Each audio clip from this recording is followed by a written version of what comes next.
Let's talk about what is on the other side of infidelity or a betrayal. And for the record, I am 7 years out.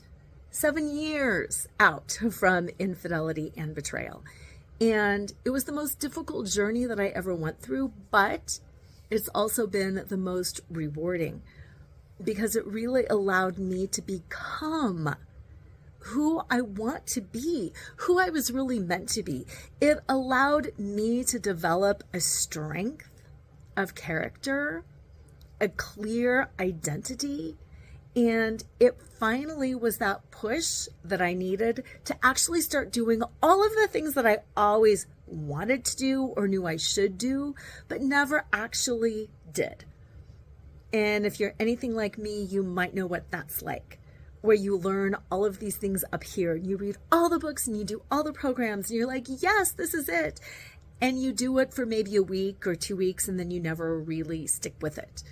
Or worse, you learn it up here, but you actually never implement it and nothing really changes.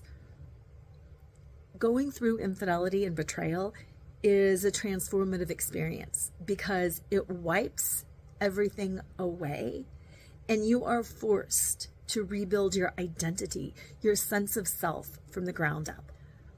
And while that's not really fun, it's also really uniquely rewarding in its own way, and it leaves you being the person that you always knew that you wanted to be.